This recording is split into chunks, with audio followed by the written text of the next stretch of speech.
pull up the stock of Coforge as well. We'll soon be getting the management just about a minute or so. There you go, 4,002 for Coforge. Let's hear out the management, Sudhir Singh, CEO at Coforge, on their numbers. Step one from our vantage is going to be making sure that we secure the 13 to 16% CC growth that we've offered to the market.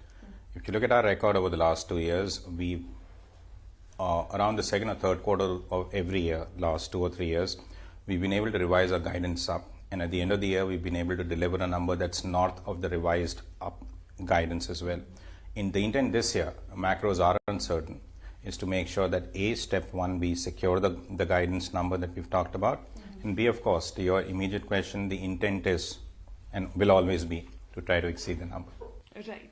So margins were a bit soft this quarter and you missed the financial year 23 guidance. So what levers you have to improve your gross margins for this financial year? So Bhavya, this year, if we look at it, our margin came in at 18.3% adjusted EBITDA. There was a 60 bips negative impact in FY23 over FY22 because of hedge gain loss. We normally tend to take it against our revenue. Normalizing for that, the margins were 18.9%. If I look at quarter four itself, our EBITDA margin went up 109 bips sequentially. That came on the back of a sequential increase of 133 bips in quarter three. Margins and revenue, there's always the offset. It's been a very strong revenue growth quarter for us. We could always have taken our feet off the pedal and gone only after margins, but we want to make sure at a time like this, when macros are uncertain, that we continue to drive revenue growth as fast as we can.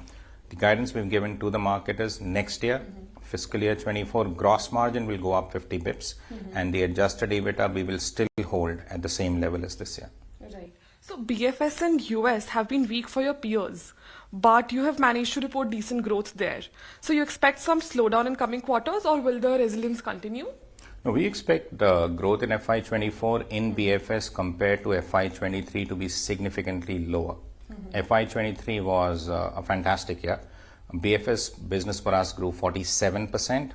In FY24, we expect the BFS business to grow around 15% over FY23. So the macro headwinds in BFS are real. They are significant. You look at subsegments like mortgages, I mean, it's a hill that one needs to climb. So we expect our growth in BFS will moderate very significantly from about 47% to 15%. So what's your outlook on the ADR listing? What is the timeline you're working with? So we don't, we're keeping everything current. We've done our filing with the SEC. We keep the F1 refreshed every 4 months. We keep every document that's with the Indian regulators also completely refreshed. But we're not moving against a hard timeline. We've already provided this quarter as a one-off cost for all ADR expenses that we booked so far in the process. We will keep looking at the market.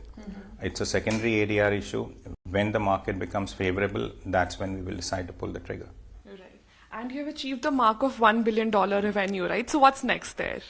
2 billion with accelerated speed is the goal that we have.